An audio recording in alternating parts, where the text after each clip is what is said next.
SPB கருவூரைச் சேர்ந்த SPB கீரப்பிரியன் அவர்களுக்கு மாலை அணிவித்து பொன்னாடை ஊட்டி கௌரவப்படுத்துகிறது.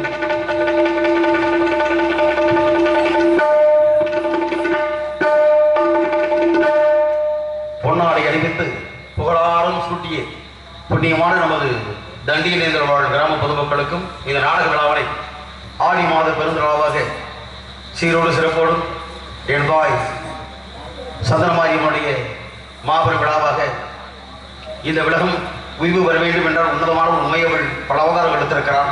அப்படி அவதார நோக்கத்தோடு அம்பாளை தொழுது ஆடி மாத விழாவை சீரோடு நடத்தக்கூடிய விழா குழுவினர்களுக்கும் நாடகத்தை காண ரசிக வந்த நாடக கலா ரசிக பெருமக்களுக்கும் அறுவை தாய்மார்களுக்கும் அன்பு மாணவ செல்வங்களுக்கும் கண்ணியமிக்க காவல்துறை நண்பர்களுக்கும் இந்த நல்லதொரு நாடக நிகழ்ச்சிக்கு அற்புதமான முறையிலே ஒளிபெருக்க அமைத்திருந்த வெற்றிவே ஒளிபெரு கிடைத்தார்க்கும் அதன் பரிவொழி என்னுடைய அன்பு சகோதரர்களுக்கும் அற்புதமான ஒளிபெரு மிகவும் மகிழ்ச்சியாக இருக்கிறது. ஏன்னா உருவான சொத்துக்கு ஒரு சோதனை பதம் பாடி வந்தபோது தெரிஞ்சிடும் நல்லா இருக்கும் அப்படின்னு. அதனால என்றும் நீங்கள் வெற்றியோடு வாழ வேண்டும், வாழ்க வளப்பட்டது என்ற அற்புதமான வெற்றி வீடு ஒளிபெரு கிடைத்தார்க்கும் அதன் பரிவொழி அன்பு தோழர்களுக்கும் மேலும் இந்த நாடகத்துடைய அமைப்பாளரும் அன்பு சகோதரமான நமது அன்பு கிராமத்தார்கள் அனைவருக்கும் எங்களது கலைப்பு சார்பிலே சிறந்தாத வழக்கங்களை கருவூப்பி தெரிவித்து தொடரும் எங்களது கலைப்பணியை மேலும் இந்த நாடக நிகழ்வினை உலகமெல்லாம் ஒளிபரப்பு செய்யக்கூடிய அருமை தம்பி தமிழன் கலாச்சாரம் பூர்வீகத்தை சேர்ந்த சேனல் பாண்டி அவர்களுக்கும் என்னுடைய உள்ளமார்ந்த நன்றி. நிகழ்ந்த வணக்கம், வாழ்க வளமுடன். நன்றி.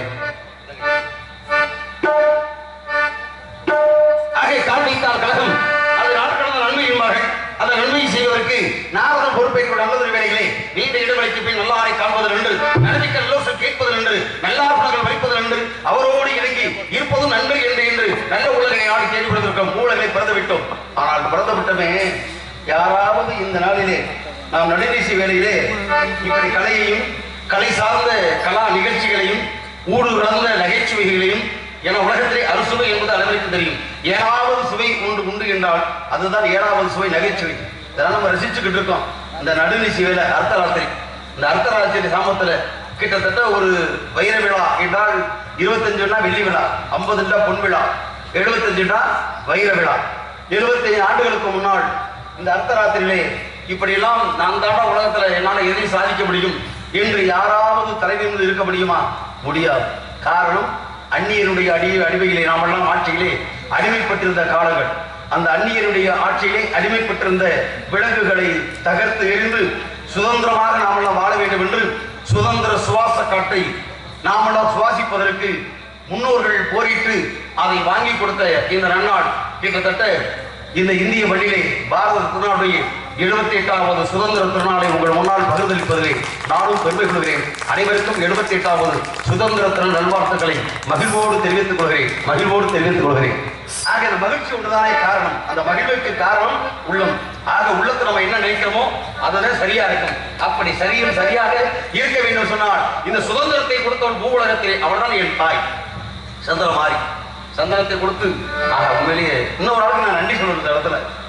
உண்மையிலேயே என்ன நன்றி கொண்டாருக்கு உய்வில்லை செய் நன்றி கொண்ட மகருக்கு நான் பாடுற பார்த்து சரி ஏதாவது கொஞ்சம் ஏதோ முகம் பார்த்து தண்ணி ஊற்றுவாங்க. ஒரு பழமொழி சொல்லுவாங்க. வீட்டுக்கு வந்த விருந்தாடிக்கு நம்ம ஆத்தாமாருக்கு முதல் எடுத்து செப்பு நிறைய தண்ணி கொடுப்பாங்க. ஏன் உலகத்துல வீட்டில் எத்தனை பொருள் இருக்கு, ஏன் தண்ணி மூந்து கொடுக்கணும்? வந்திருக்கிறவர் தாகத்தில் வந்தாரா, பசியில வந்தாரா, என்ன நிலையம் தெரியாது. ஏன்னா உலகத்தை அடக்க முடியாத ரெண்டு, ஒன்று பசி, இன்னொன்று துக்கம். துக்கம்னா அழுக வந்துட்டு எவ்வளவு சரி அழுகாம இருக்க முடியுமா? அது எவ்வளவு பெரிய கூட்டத்தால் தண்ணறியாம கண்ணீர் வந்துடும். அழுகையை அடக்க முடியாது. அதே மாதிரி தாகத்தை அடக்க முடியாது. ஆக தாகம் என்பதை தடுக்க வேண்டுமானால் அதற்கு தடாகம் என்ற நீரை வளர்க்க வேண்டும். அதுக்கு தான் அந்த காலத்துல செம்புல தண்ணி கொடுக்குற பழக்கம். ஏன்னா அப்படி ஒருவேளை அவன் பசியில் வந்துருந்தேன்னு வச்சுக்கவேன், நம்ம வீட்டுல எதுவுமே இருக்காது, தண்ணிதான் இருக்கு, கூடு ஓடலன்னு வச்சுக்கவேன். அந்த தாகம் என்பது ஒரு மனிதனை கிட்டத்தட்ட 3.25 நாளைக்கு அவனை தாக்கு பிடிக்க வைக்கும். 3.25 நாளைக்கு என்பது 1.5 மணி நேரம். 1.5 மணி நேரத்துக்குள்ள நம்ம கஞ்சியோ கூடோ ரசமோ துவையில வச்சு அவனை சாப்பாடு கொடுத்து பசியா இருக்கோம். அப்ப பசிக்கு முன்னாடி தாகத்தை தீர்க்கப்படுறதுக்காகத்தான் செம்புல தண்ணி கொடுத்து நம்ம வரவேற்கிற பண்பாடை முன்னோர்கள் எடுத்து வைத்தார்கள். அப்படி முகம் பார்த்து எனக்கு செய்தவர் யார் தெரியுமா? ஆழ்வார் வாசிய அன்பு மகன் சரவணன் அவர்கள்.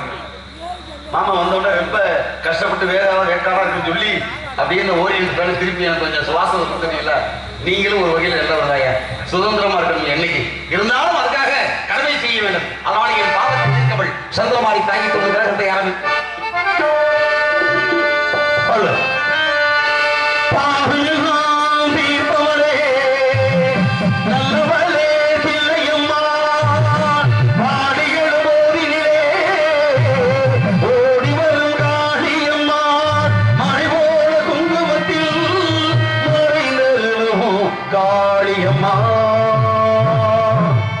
தண்டியனேதல் மண்ணில் வீட்டிலிருந்து ஆட்சி செய்யும் சந்தனமாரியம்மன் சந்நிதிக்கு வந்தோம் எங்கள் குறை தீருமம்மா.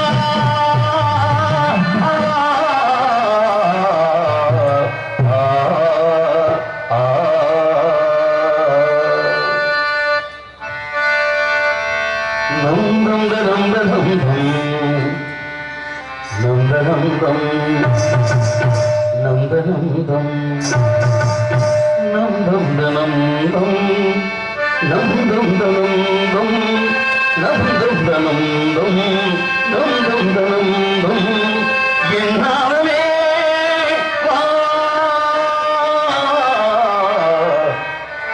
துடுவளையலை அரைச்சு தொண்டையில தாடரைச்சு நாசமா போச்சு. டேய் ஏன்னா பாடிட்டு இருக்கும்போது நல்ல வார்த்தை பேசியா? அதாவது நல்ல வார்த்தையா? நல்லா பாடிட்டு இருந்தீங்க. நாங்கெல்லாம் தெய்வ பக்தியோட வாசிக்க ஆசையா இருக்கணும். ஆத்தா மகாலட்சுமி அருள் கொடுப்பா. நல்லா பாடிட்டு இருக்கீங்க. பாட்டுல தீய வச்சு விட்டீங்க. பாட்டுல தீ வச்சு உங்களுக்காக பேட்டெல்லாம் திருப்பினே. இந்த பேட்டை எப்படி இருக்கட்டும் இருக்கட்டும்யா. நான் பாடுறது பாட்டு தானே. ஏன் பாட்டில் தீ பாட்டுல தப்பு இல்லைங்க. நீங்க பாட்டுல பாட்டுக்கே தப்பு. தவறு சுட்டி காட்டும் உனக்கு தகுதி கிடையாது. சொல்லுக்கழகத்தையும் வில்லுக்கு வச்சேன் பாட்டுக்கு நாரம். எத்தனை பேர் இருக்காங்க? ஏன் பாட்டுக்கு நாரம் பேர் கொடுத்தா? அதெல்லாம் சரிங்க. சரி, இந்த பாட்டை ஒரு பெட்டிக்காடு பாடலாம், பாடலாம். பப்புனுக்காடு பாடலாம், பாடலாம். கதையின் கதாநாயகன் பாடலாம். ஆமா, நீங்க எதுக்கு பாடுனீங்க? நான் பாடல. நீங்க ஊருக்கு உபதேசம் செய்கிறாரு, நீங்க போய் தூது வேலையெல்லாம் இந்த சித்திரவதையா அடுத்த வரைய கவனிக்கணும்ல. மனைகிட்ட பேச போரே மணிக்கணக்கா. நீதான் பேச போற மாமன் கிட்ட நான் சொல்ற கேளியா. ஒரே ஒரு விஷயம் தெளிவா சொல்லுறேன். என்னை பாட வைத்தவன் ஒருவன். என் பாட்டுக்கு அவன் தான் தலைவன். அவர்தான் சுருதி மாதா லயம் பிதா. ஒரு புருஷன் மொழி ஆம்பளை ஏமலை சேர்ந்தா இந்த உலகத்துல குழந்தை பிறக்கணும் நமக்கு தெரியும். ஆனால் பாடல் அப்படின்னு ஒரு குழந்தை பிறக்கணும் அப்படின்னா இந்த பெற்றிக்கிற அம்மா, அவளுடைய அப்பா, நீங்களும் ரெண்டு பேரும் அப்படியெல்லாம் இருக்கக்கூடாது. அதனால இந்த இடத்துல பாடல் ராகத்தை காட்டி பாட வச்சாலே வாத்தியாரு. அதனால ஏன்னா பழமொழி சொல்லுவாங்க தெரியுமா, ஊம ஊரை கணக்கு பறிச்சால் வீட்டு கணக்கு வாத்தியாரியா. எங்களுக்கு குறையும்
தாயை போட்டி வழங்கி தகுதியான ஒரு கழகத்தை செய்வதற்கு தரணிகளை தேர்ந்தெடுக்கப்பட்ட இடமாக இருக்கிறது. காரணம் முல்லை மருதம் நெய்தல் பாலை என்று சொல்லக்கூடிய 4 வகை நிலத்தை கடந்து குறிஞ்சி என்று சொல்லக்கூடிய ஒரு அற்புதமான இடத்தை கடந்திருக்கின்றோம். குறிஞ்சி என்று சொன்னால் பொதுவாக குடுகுடுப்பாளையம். இந்த குடுகுடுப்பாளைய இடத்திலே குமன் என்று சொல்லக்கூடிய முருகன் முருகப்பெருமான் வீட்டிலிருந்து ஆட்சி செய்து கொண்டிருக்கிறான். அவன் ஆட்சி இக்காலத்திலும் பொற்கால ஆட்சியாகத்தான் இருக்கும். பொற்கால ஆட்சி இருந்தது ஒரு நேரத்திலே, அதுவும் கிட்டத்தட்ட 9 ஆண்டுகள். 9 சரியா இருந்துச்சுன்னா பொற்கால ஆட்சி கிடைக்கும் அப்படின்னா 9 போது நம்ம நினைச்சு பார்க்கறீங்க. 9னா என்னடா அப்படின்னு நினைக்கிறீங்க. ஏன்னா 9 என்பது நவகிரகங்கள். எவன் ஒருத்தருடைய ஜாதகத்திலே எவன் ஒருத்தருடைய ராசி நட்சத்திரம் திதிகள் இவையெல்லாம் கலந்து ஒன்றாக நவகிரகங்களும் அவனை ஆட்கொள்ளும் பொழுது அவன் தொட்டதெல்லாம் பொன்னாக விளங்கும் அப்படின்றது இந்த 9க்கு உண்டான கணக்கு. ஆனா பொற்கால ஆட்சி நமது 9 என்பது அதில் ஒரு நினைவுக்கு வருகிறது. நமது விருதுநகர் மாவட்டத்தில் பிறந்து அற்புதமான என் தாய் சிவகாமி ஆட்சியாளராகப்பட்டவளுக்கு புத்திரனாக பிறந்தார் கர்ம வீரர் காமராஜர். 9 ஆண்டும் தமிழகத்தில் பொற்கால ஆட்சி கொடுத்தார் நல்ல இடத்தோடு. பாத்தீங்களா, இந்த பொற்கால ஆட்சிக்கு 9க்கு எங்கே கணக்கு வழக்கு சேர்க்கிறது நாம கணக்கு போட்டு பார்க்க வேண்டிய அற்புதமான ஒரு சூழல். அன்று கொடுத்த பொற்கால ஆட்சி இன்று இருக்கிறதா? நாடு நன்றாக இருக்க வேண்டுமானால் நாட்டை ஆட்சி செய்யக்கூடிய ஆட்சியாளர்கள் சரியாக இருக்க வேண்டும். அதற்கெல்லாம் நன்றி சொல்லி வைத்தார்கள். மன்னன் எவ்வளியோ மக்கள் அவ்வளி. ஆக மொத்தத்திலே மன்னன் மொழி போர்வாடுவது என் போன்ற பாவனுடைய கூற்று. அந்த கூட்டுக்கிழங்கே என்ன வரப்புயர நீர் உயரும், நீர் உயர நெல் உயரும், நெல் உயர குடி உயரும், குடி உயர கோல் உயரும், கோன் உயர கோல் உயரும் என்பார்கள். செங்கோல் விழித்து நீதி நிறைவாமல் ஆட்சி செய்த மன்னர்கள் வாழ்ந்த இந்த பாரத மண்ணிலே அதிலும் குறிப்பாக சோழ வடநாடு சோறு உடைத்து என்ற பட்டம் பெற்ற திருநாடு நாட்டின் பெருமையை பரிசாட்டுவோம் என்ற காரணத்தினாலே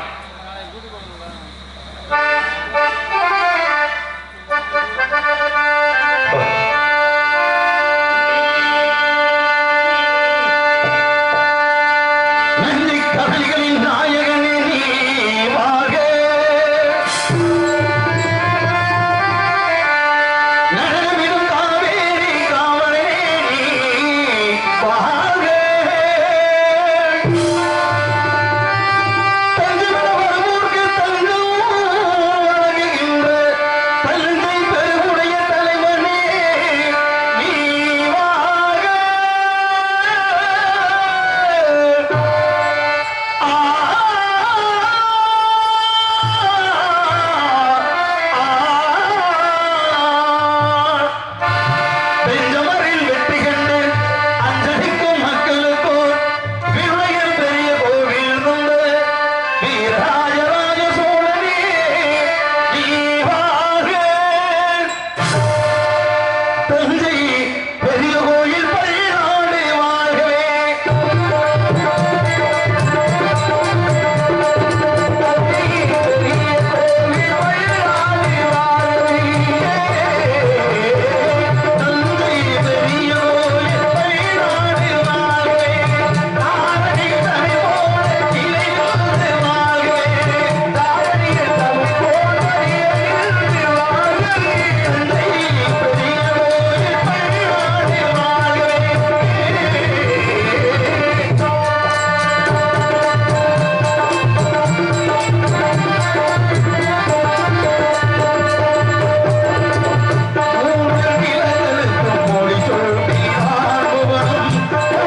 நன்றிங்க. ஆறு போட்டக்கூடிய நாய்களை நாடிலும் சுட்டு வரக்கூடிய நாரதனும் போற்றி வணங்கக்கூடிய இந்த புண்ணியமான பூமியிலே சபையறிந்து பேசு, அதிலும் சமயம் அறிந்து பேசு. இளைஞனம் பேசார்கள் என்று பழகுவார்கள்.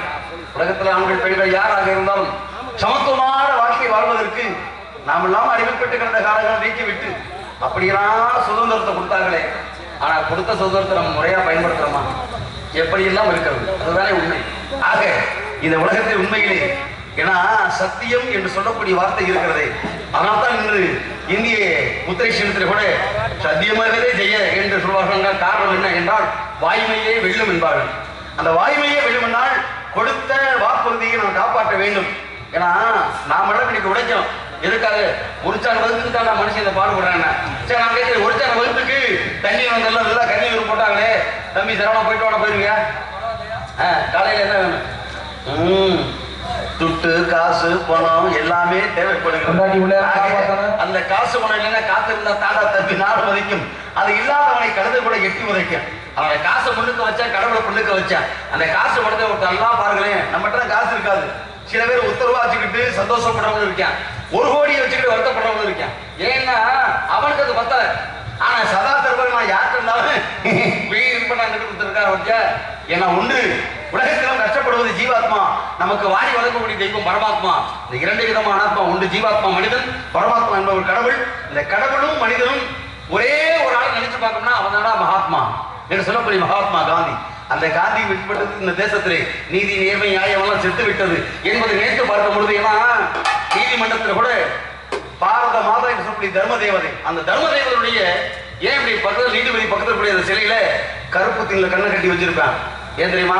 இல்லைன்னா அவளை விலை கொடுத்து வாங்கிடுவேன் நம்மாலு. சிரிக்கிறார் அன்னை. அதானே உண்மை. ஏன் கட்டி வைக்கணும்? பாதிக்கப்பட்டவனும் வழக்கு தொடுத்திருப்பான், பாதிப்பை ஏற்படுத்துறவனும் வழக்கு தொடுப்பாரு, வாதி பிரதிவாதி. ஆனா கடைசியில 2 பக்கத்துடைய தரப்பு வாதங்களை வழக்குரைகள் வழக்காடுவாங்க. அந்த வாதங்களை உருவாக்கிடுவார் நீதிபதி. ஆனா நீதி சொல்லும் பொழுது கண்ணை முடிக்கிறோம் தர்ம தேவதை மாதிரி. ஏன் தெரியுமா? இல்லைன்னு வச்சுக்க, இவன் பூரா அக்காங்க வங்காளி மச்சினை மாமி சொத்தம் வந்துகிட்டு இருப்பேன். என்னடா மச்சினை இருக்கானே இவனுக்கு எதிர்ப்பா நம்ம எப்படி சொல்றது யோசிக்க ஆரம்பிச்சிருவாரு. இங்கிட்டு பூரா அடுத்து இருந்தானே இவனுக்கு பாதமா சொல்லிவிடுவோம் நாடு இங்கிட்டு எதிர்பார்ப்பாரு. அப்ப 2 பக்கமும் குதிரைக்கு ஏன் கண்ணை கட்டி விடுறான்? குதிரையுடைய பார்த்தீங்கன்னா கைவாளர் போட்டோன்னே கண்ணை கட்டி ஒரே பார்வை போயிட்டு இருக்கான். அதே மாதிரிதான் நீதிபதியுடைய பார்வை. சாதி மத வேதங்களுக்கு அப்பாற்பட்டு சரியான வழியை தீர்ப்பு சொல்ல வேண்டும் தர்ம தேவதை போல. அவனுக்காகத்தே அப்பையோட காந்தி தேசத்துல எல்லாம் இருக்கிற காந்தி தேசமே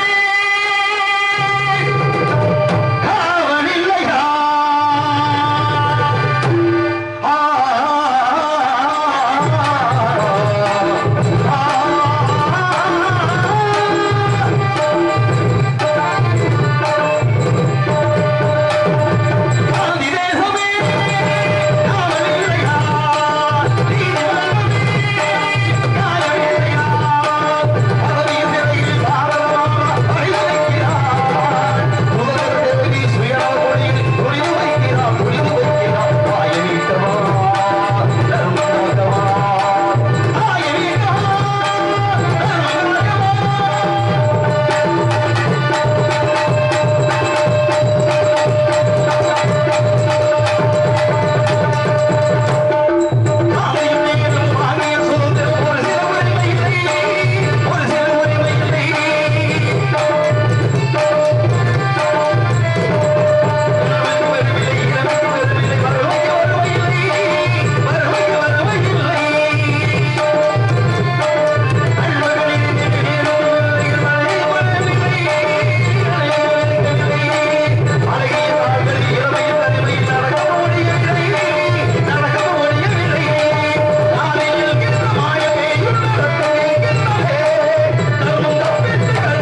என்றென்றும் எப்பொழுது சுதந்திரத்திற்காக எங்கெல்லாம் தீமைகள் அளிக்கப்படுகிறதோ அப்பொழுதுதான் ஒவ்வொருவரும் இரத்த கணமாக நான் சிவப்பு மனிதனாக மாறிவிடுவான்.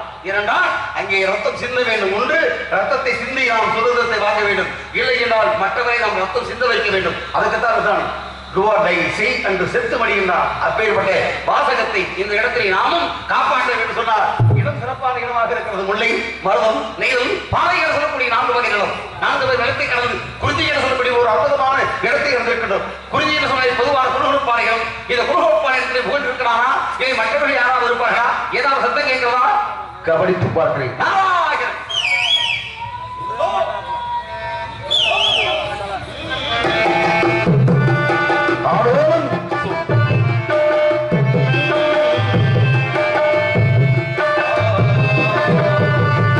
என்ன சத்தம் இந்த நேரம்? உயிர் மொழி ஓசையா?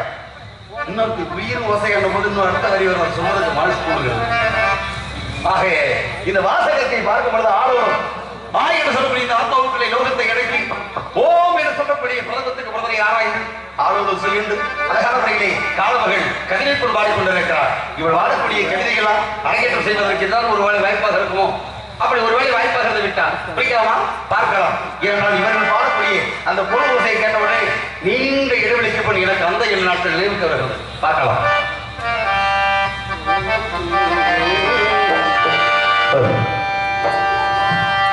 சசகணி சபாணி சாசா சசமகணி சபாணி சாசா நீ சசம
இணையாக புரோகத்தை ஒத்தி பாடிக்கொண்டே இருக்கிறார். இவள் பாடுவது பாட்டை எல்லாம் நாமும் இந்த இடத்திலே ஒருவருக்கு கை கொடுப்போம், உரிமைக்கு குரல் கொடுப்போம் என்று இவளது உரிமை கொள்ளை உறவோடு ஏற்படுத்தி காட்டுவோமா?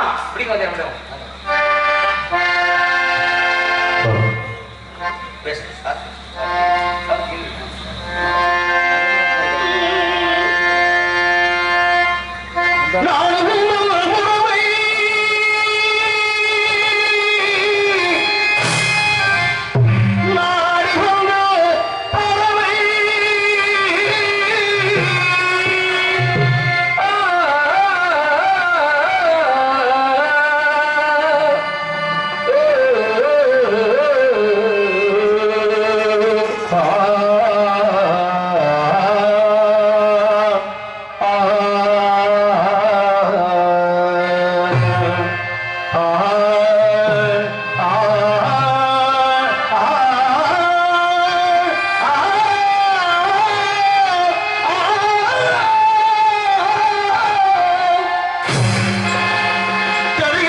சங்கத்தில் முகமெடுத்து சந்தனத்தில் உடலெடுத்து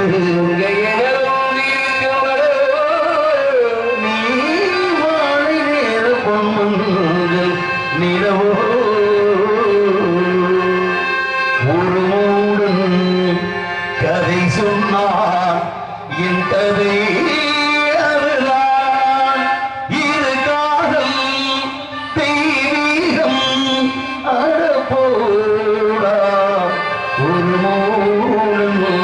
கதை சொன்னான் என் கதை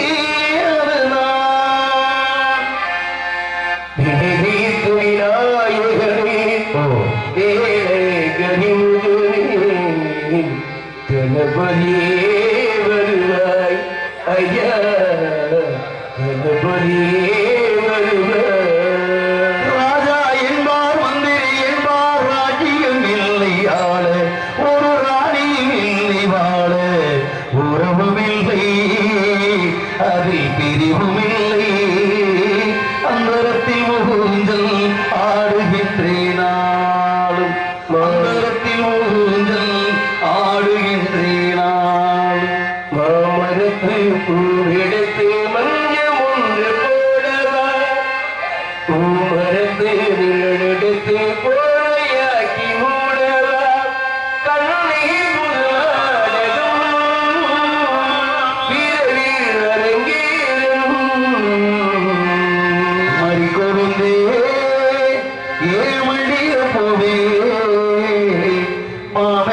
முடிக்கலையா சொல்லு சொல்லு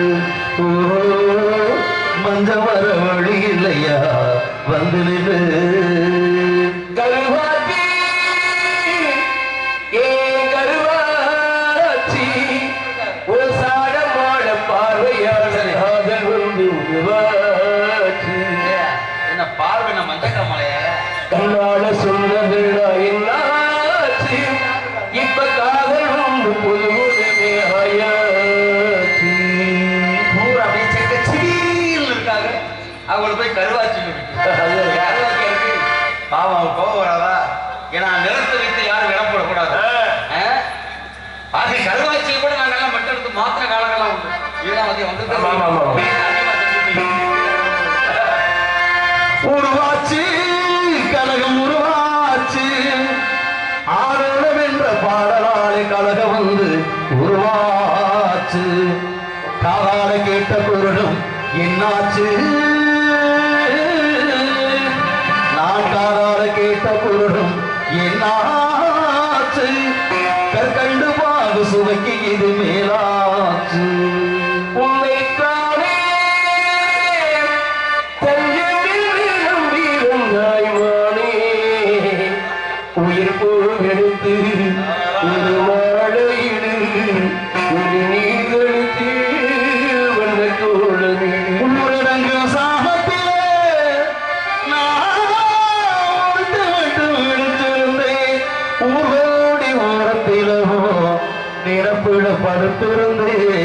காத்தடிச்சு சலசலக்கும் ஊரையெல்லாமும் சிரிப்பு உருண்டு படுத்தாலே பாதி மக ஊனப்பு பாதி மக ஊனப்பு ஊனப்பு ஊனப்பு முத்துக்கு முத்தாக சொத்துக்கு சொத்தாக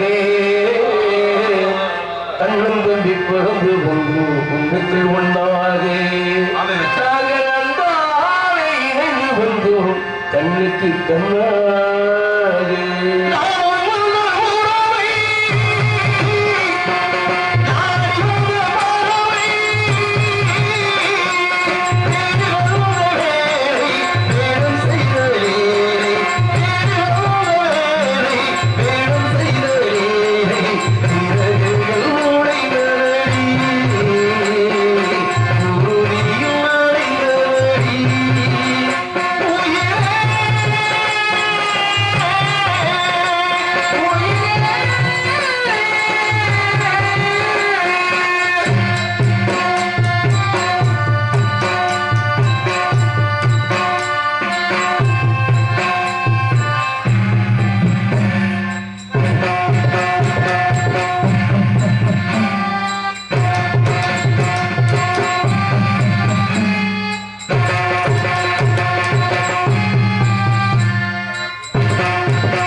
சிந்து கண்ணீர் மல்கி என்று அந்த தேவார திருப்பாடல் கூட்டவாறு இவரும் பாடிக்கொண்டே இருக்கிறார். ஆக இந்த இடத்தில் பாடுவதும் பாட்டாக சென்று விட்டாலும் பக்குவமான முறையிலே அடியில் சந்தித்து உங்களை சற்று நேரத்திற்கு சிந்திக்க வைக்க வேண்டும். அப்படி சிந்திப்பதற்கும் அது ஒரு காவலன் அங்கே உருவாக்கி கொண்டிருக்கிறார். மிக சீக்கிரமாக காவல் சந்தித்து கழகத்துக்கு ஏற்பாடு செய்வோம். ஓம் நமோ நாராயணாய.